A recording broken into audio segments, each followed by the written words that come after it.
So the next topic is communication process. Next.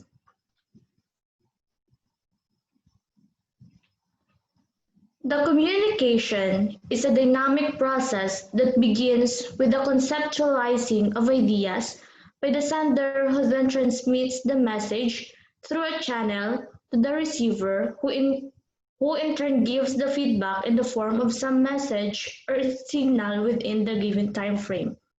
So the communication process involves the sender, transmission of a message through a selected channel and the receiver.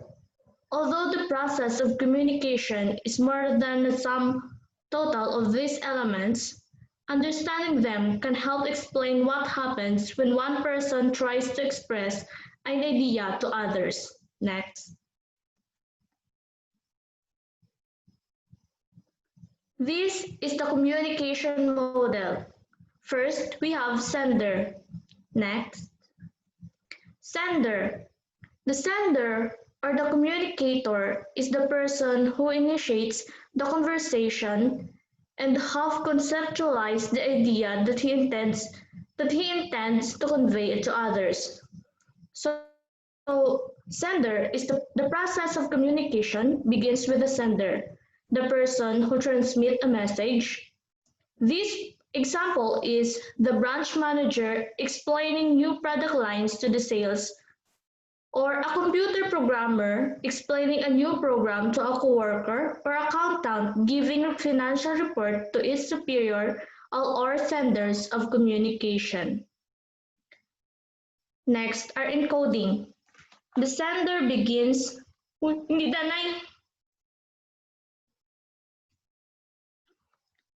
encoding. The sender begins with the encoding process wherein he uses certain words or nonverbal methods such as symbols, signs, body gestures to translate the information into a message. So, the sender must choose certain words or nonverbal methods to send an international message. This activity is called encoding. While encoding a message, one needs to consider what contents to include, how the receiver will interpret it, and how it may affect one's relationship. A simple thank you message will be relatively easy. In contrast, to inform 200 employees of a bad news about salary cut or bid on engineering plans to construct a RS-50 crore industrial building will require a much more complicated, careful planned messages. Next.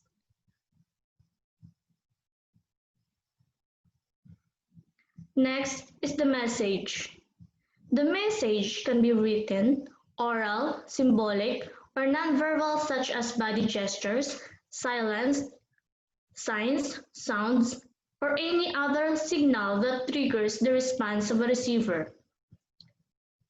So a message is any signal that triggers the response of a receiver. Message should be verbal or written or spoken. Wow, katiga akong English. Next is the communication channel. The choice of medium depends on the interpersonal relationship between the sender and the receiver, and also on the urgency of the message being sent. Oral, virtual, written, sound, gesture are some of the community-used communication medium. So, channel, should it be sent via an electronic word processing system to be read on the receiver screen, or through the printed word, or through graphic symbol on paper, or via the medium of sound. The choice of channel or medium is influenced by the interrelationship between the sender and the receiver. It also depends upon the urgency of the message being sent. Besides, one may consider factors such as importance, number of receivers, cost, and amount of information.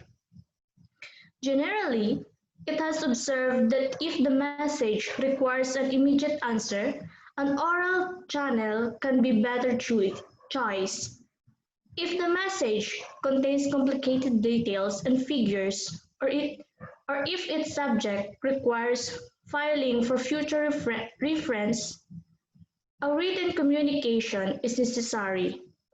Furthermore, whether your message receiver is inside or outside your organization affects your choice of the medium. Next.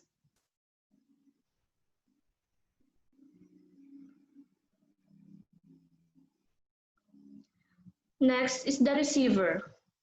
The receiver is the person for whom the message is intended or targeted. A receiver is any person who notices and attaches some meaning to a message. In the best circumstances, a message reaches its intended receiver with no problems.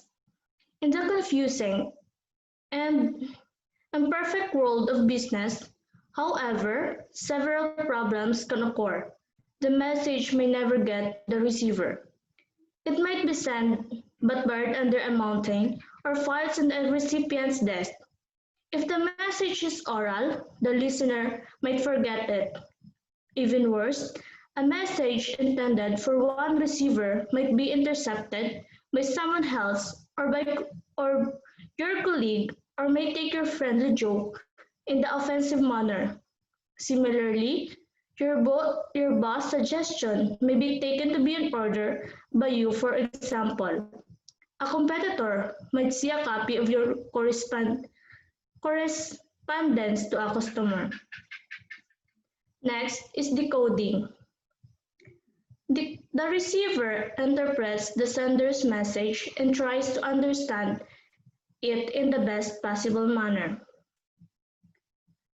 Even if the message reaches intact to its intended receiver, there is no guarantee that it will be understood as the sender intended it to be. The receiver must still decode it, attaching meaning to the words or symbols. It may be noted that decoding is not always accurate. It depends upon individual experiences. The problem is that all of us do not have identical experiences with the subject or symbols chosen by the sender. Even without attributes, abilities, opinions, communication skills, and cultural customs vary. And if the communication is between people of two different countries, say India and Japan, the problem increases. There are greater chances of misinterpretation. Personal biases may intervene as each receiver tries to perceive the intended meaning of the sender's idea in his or her own perception mechanism. Next is feedback. The final step of the process that ensures the receiver has received the message and interpreted it correctly as it was intended by the sender. Ultimately, the receiver reacts or responds to the communication sent by the sender. The response could be based on clear interpretation of the symbols sent, or it could be based on misunderstanding or misinterpretation of the symbol sent. Whatever the response of a receiver to a sender is, it is called feedback. Some feedback is nonverbal smiles, signs, nods, or so on. Sometimes it is oral, as when you react to a colleague's ideas with questions or comments. Feedbacks can also be written, as when you respond to a coworker's memo.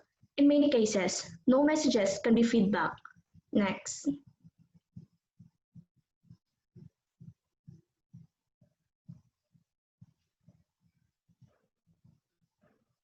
Next is the noise. Noise shows the barriers in communication. There are chances when the message sent by the sender is not received by the recipient. Noise is the one who, example of this is other businesses, other topics that can be a barrier to the message Next.